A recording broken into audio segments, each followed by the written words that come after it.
Quem sou eu para ser linda, brilhante, fabulosa e talentosa?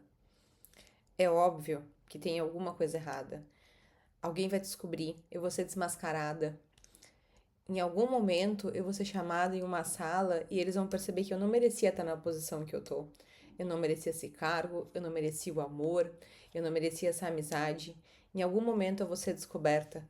Em algum momento meu filho vai me dizer que eu não sou a mãe que ele gostaria de ter, que eu tenho os defeitos que traumatizaram ele, que eu fui incapaz de ajudar ele. Essa é a síndrome da impostora. E esse será o nosso episódio número 8 do podcast. A gente vai falar sobre essa impostora que vive dentro da nossa mente e que muitas vezes nos impede de sonhar. Como eu posso ousar querer ser grande se na verdade eu sou uma farsa? Então, a síndrome da impostora, ela tem sido estudada nos últimos anos e ocorre também com homens, é claro, mas ela se manifesta muito mais em mulheres. Eu que já fui gestora de muitas mulheres, de muitos homens, eu consigo perceber exatamente quando isso está acontecendo com quem trabalha comigo. É sutil, mas está lá. Então, elas fazem avaliação de final de ano com projetos excepcionais, com coisas que revolucionaram a área que elas trabalhavam, e quando elas têm que dizer qual nota elas merecem, elas falam parcial.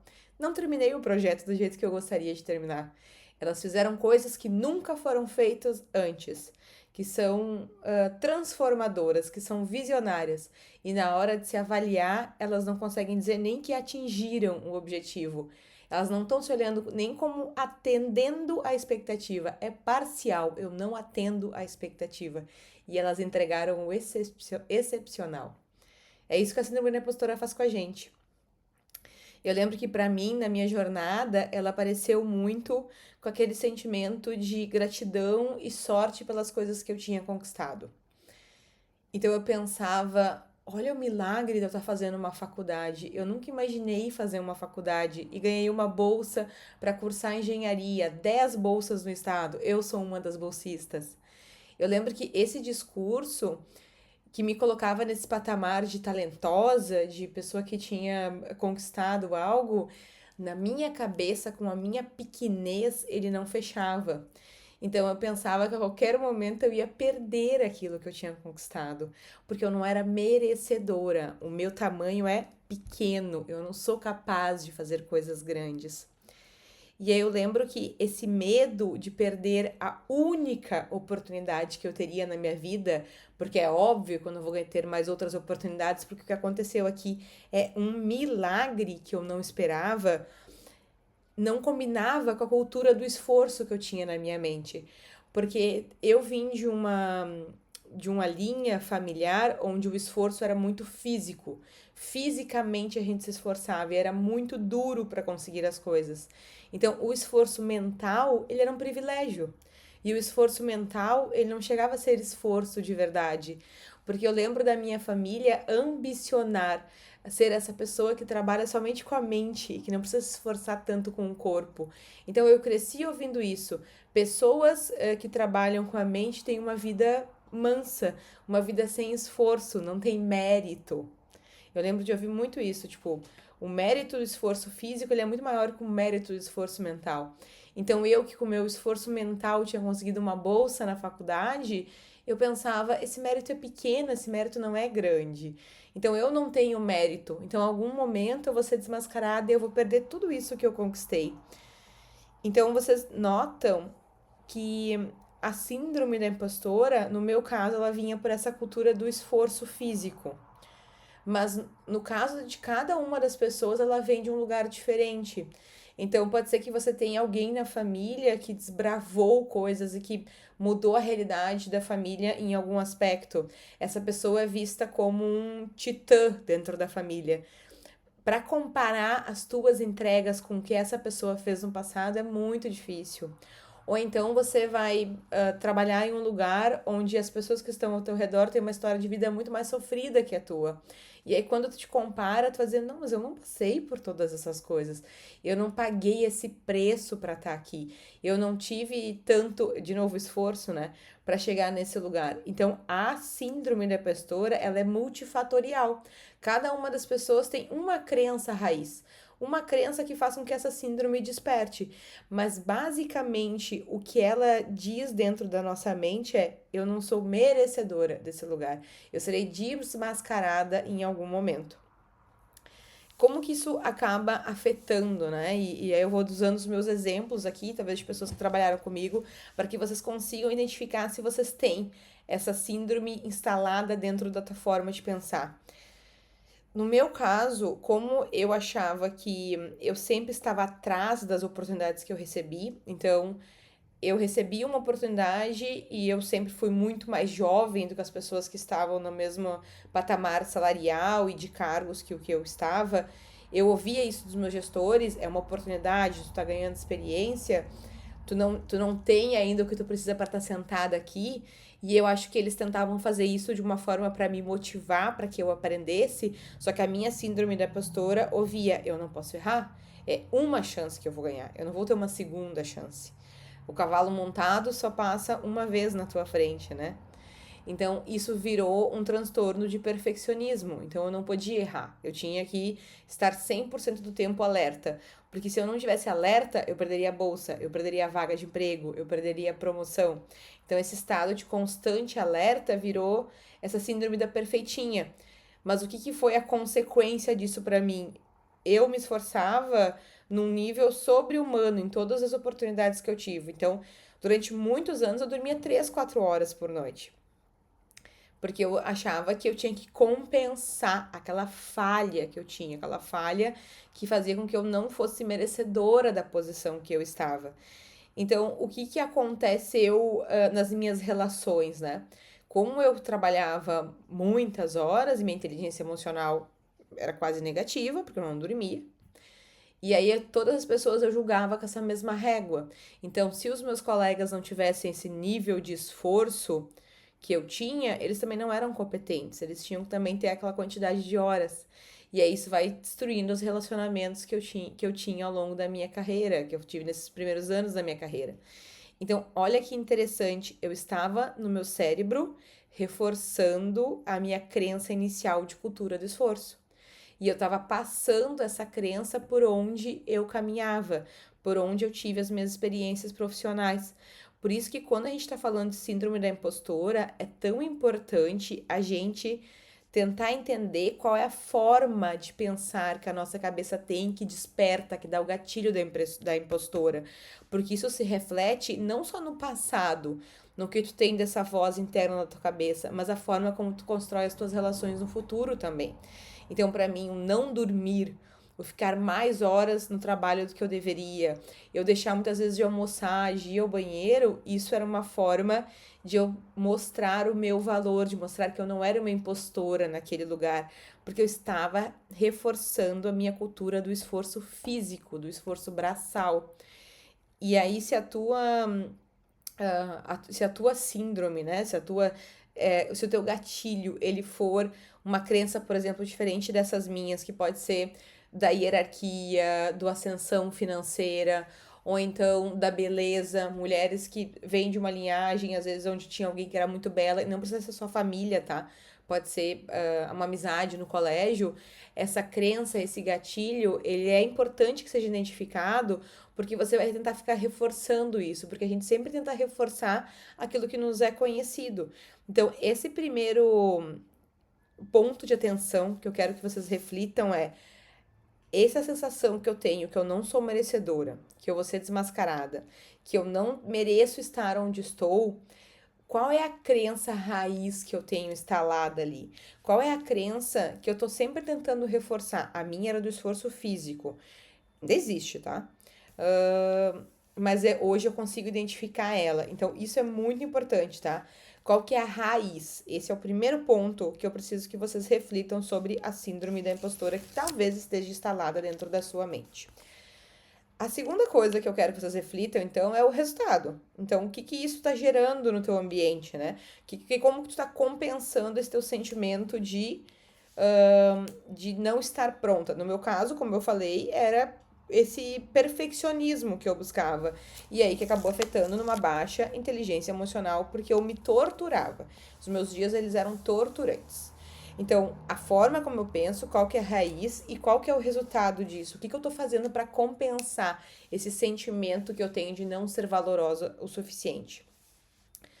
E aí, o terceiro ponto que a gente vai falar é o momento da virada. Então, em que momento, para mim, eu identifiquei, eu fui capaz de identificar, e em que momento que, para mim, isso ficou claro? Isso não é falta, isso é uma forma de pensar, isso é uma síndrome. Isso é um modus operandi da minha mente que eu tenho que mudar. E lembrem que nesse podcast a gente fala que a gente é capaz de mudar o que a gente pensa. Nós não somos o pensamento, nós somos o que pensa o pensamento. Então a gente vai tentar mudar essas crenças que nós temos em relação à síndrome da impostora. Para mim, o momento da virada foi terapia. Eu falo de terapia, já falei no último episódio, e para mim essas conversas que eu tive na terapia e o fato da minha terapeuta ficar fazendo o tempo inteiro ressalvas e me lembrando das minhas conquistas e da consistência das minhas conquistas me ajudou muito. Mas para mim, a pergunta que ela me fez, na realidade a provocação que ela me fez, que foi o que me fez entender a minha forma de pensar, foi quando ela correlacionou com arrogância. Porque eu tinha horror de ser arrogante. Então eu tinha muito essa ideia de querer ser coitadinha de mim, muito obrigada pela oportunidade, graças a Deus que eu tive, eu sei que era um milagre. Então isso era uma forma de eu pensar, tá?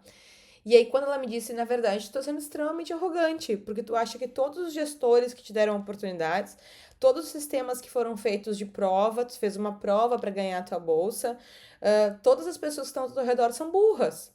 E tu consegue manipular elas, e tu é tão inteligente, e tu é tão diferenciada, que a forma como tu trata elas, né, ela é tão inteligente que tu consegue enganar todo mundo. Então, nenhum processo consegue te pegar, nenhum processo consegue mostrar que tu não é não é merecedora dessas conquistas que tu tem.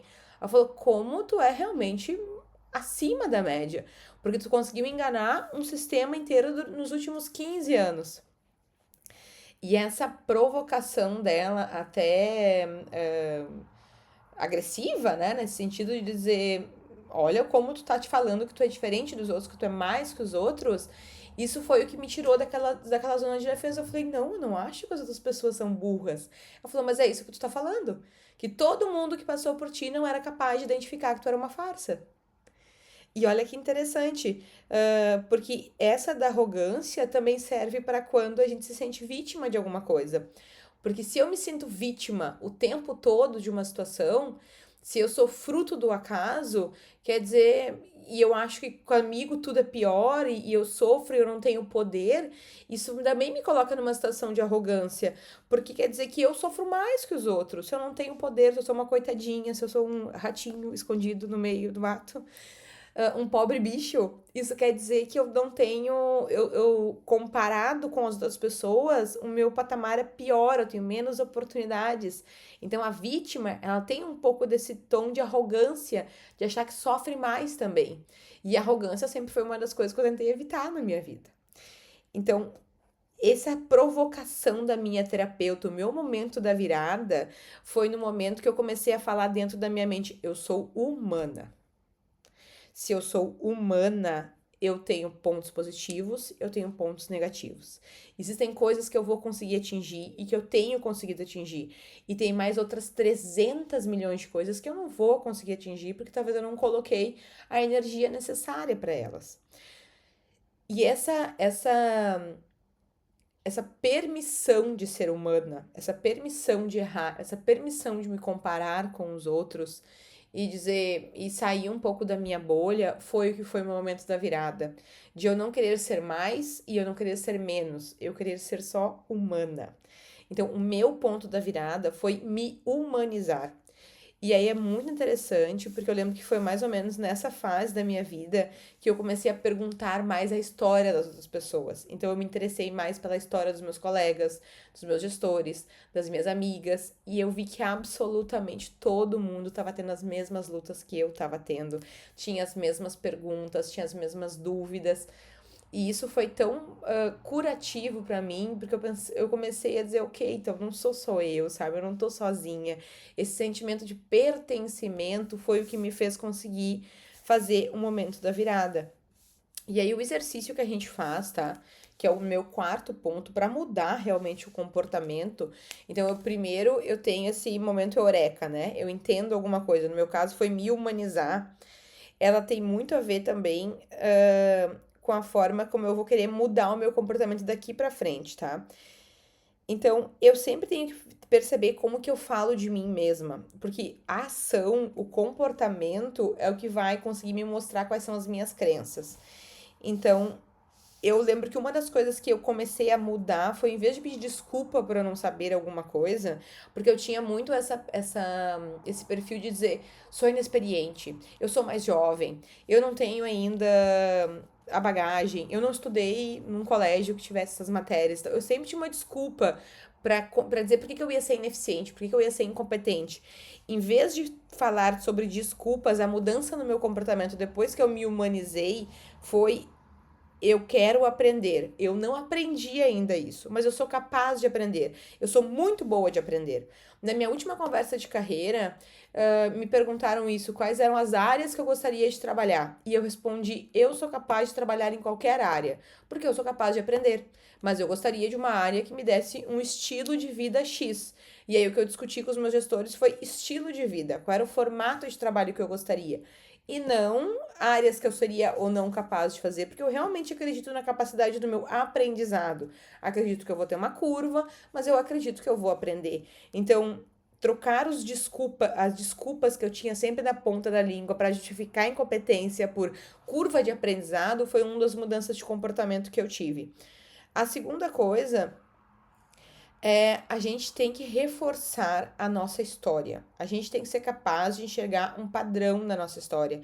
Então, no meu caso, foi aprendizado.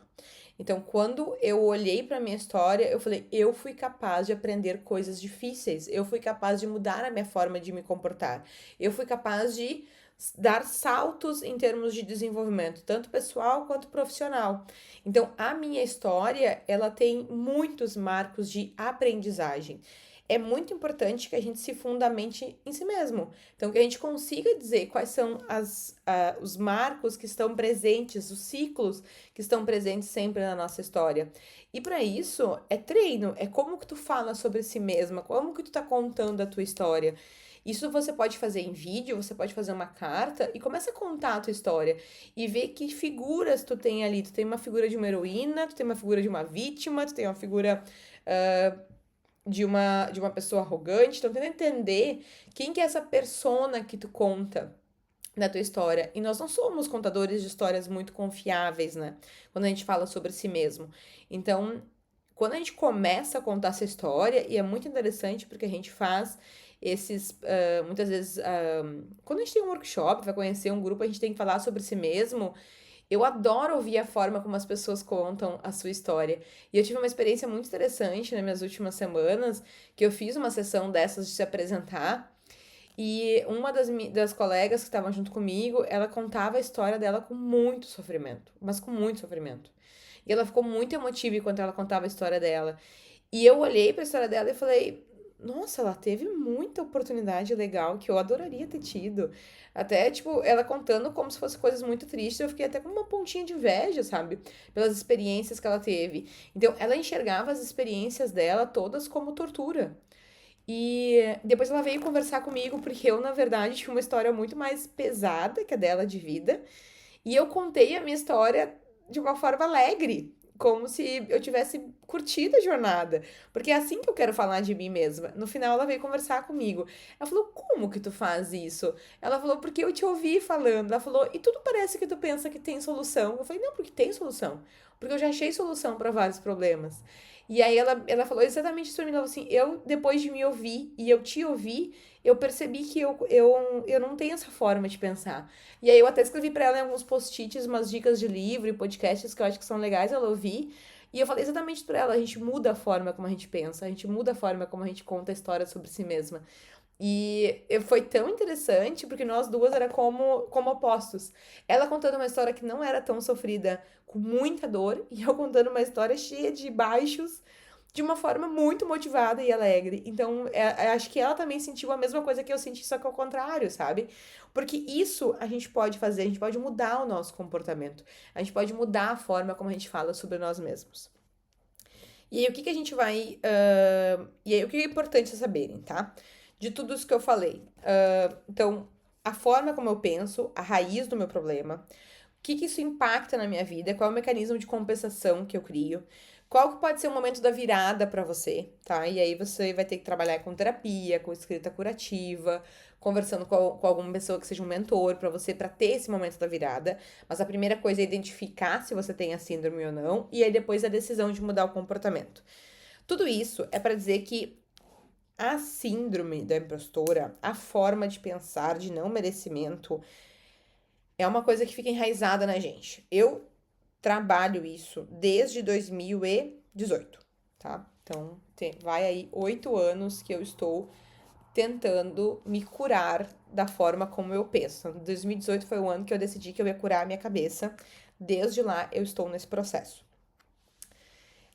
Mas eu não consigo mudar 100%, deixar de ser quem eu sou. Então, a síndrome da postura ainda está presente dentro de mim. Eu ainda penso assim. Eu vou dar um exemplo que aconteceu há 2 meses atrás. Eu tive uma reunião com uma pessoa de alto nível da organização e eu era líder de um projeto que era crítico para essa pessoa. Então, estava no planejamento estratégico dessa pessoa esse projeto que eu era líder. E aí, uma das sugestões que veio dos meus gestores foi: vamos usar essa pessoa, que ele é uma pessoa de grande influência na organização, para ele ser o teu coach do projeto, para ele poder te ajudar e te dar um direcional. E aí eu apresentei para ele o projeto e falei: olha, eu gostaria que tu fosse a pessoa que vai estar um pouco mais junto comigo para ajudar a direcionar, né? Principalmente estratégia de comunicação do projeto, para que eu consiga transmitir o que está na tua estratégia para o dia a dia do projeto. E na hora ele me falou que ele não concordava que deveria ser ele, porque ele nem sabia se esse projeto realmente fazia sentido. E aí ele começou a questionar a forma como eu estava vendendo o projeto, o engajamento. E soltou assim umas 2 ou 3 frases soltas e falou que ele achava que ele não era a pessoa para contribuir com o projeto, porque ele não estava convencido do projeto. Só que o projeto nasceu de uma estratégia dele. E aí a ligação acabou rápido, eu fiquei um pouco muda, assim, eu fiquei um pouco congelada. Eu falei, ok, eu vou pensar sobre isso. Deixei outro colega entrar, até pedi pro meu colega entrar, porque eu perdi um pouco rebolado na reunião. E aí eu saí da reunião e pensei, meu Deus, eu sou muito ruim de convencimento, eu sou muito ruim de engajar pessoas. Eu falei, porque se eu não conseguir engajar a pessoa que fez a estratégia para eu fazer a estratégia acontecer, né, com um dos projetos que faz sentido na estratégia dele, então provavelmente o problema sou eu. Eu tenho sérios problemas de engajamento. Não consigo engajar e comunicar de uma forma que a pessoa se conecte com o meu projeto. Sentei na minha próxima conversa com a minha chefe e falei: isso, chefe, eu tenho um problema seríssimo de engajamento. Eu falei, porque eu não consegui vender para ele o projeto. E ela falou, mas como assim tu não conseguiu vender para ele? Ele falou, ele me disse que ele não é a pessoa certa, porque ele não tá convencido que esse projeto tem que existir. Ela, mulher, também falou, estranho, vamos falar com o nosso chefe, que é mais um intermediário. E aí eu liguei pra esse outro chefe, que era o chefe dela, muitos chefes, né, na cadeia. E aí ele disse, não faz sentido nenhum, porque ele tá me cobrando esse projeto. Tipo, eu sei que ele quer o projeto. Deixa pra mim que eu vou falar com ele que isso não faz sentido. Mas eu falei exatamente a mesma coisa pra ele. Eu falei, eu acho que eu não consegui vender bem o projeto. Que eu não sou boa de engajar. Eu falei, então vou trabalhar nisso, eu vou mudar a forma como eu tô vendendo o projeto. Porque não faz sentido nenhum. E ele, em momento nenhum, ele homem, em momento nenhum, ele falou que o problema poderia estar comigo. Ele falou, não, é algum mal entendido. Isso não faz sentido. Porque ele confiava na pessoa que eu sou. Ele confiava no meu histórico. Ele me conhece, ele já me viu vendendo projetos. Eu vendi projeto para ele. E aí um dia me ligam os dois. Eu tô saindo para almoçar, eles me ligam na hora do meu almoço. E aí Quando eu atendo, os dois estão chorando de dar risada. Mas assim, ó, chorando de dar risada. Esse líder da organização me pergunta: quando foi que eu te falei que eu não quero te ajudar no teu projeto? Ou que não faz sentido nesse projeto? Aí eu falei: foi tal dia, não sei o que, não sei o que. Ele chorava de dar risada. Ele falou: Gabriela, naquele dia eu estava exausto da semana. Eu só pensava em ir para casa. Eu tinha um final de semana estendido para curtir com a minha família. A minha esposa já estava me mandando mensagem que eu estava atrasado. Eu só pensava em sair do escritório. A reunião com vocês foi a última que eu tive naquele dia. Eu não tenho nenhuma recordação da reunião contigo. E aí ele falou assim: não, continua, eu tô dentro, eu quero o projeto, ele é importante pra mim. Tu não parou o projeto? Eu falei: não, não parei, eu continuei. E ele falou: ok, era o mínimo que eu esperava de ti, porque esse projeto é muito importante pra mim, eu estou dentro, nós vamos fazer esse projeto. E desligaram.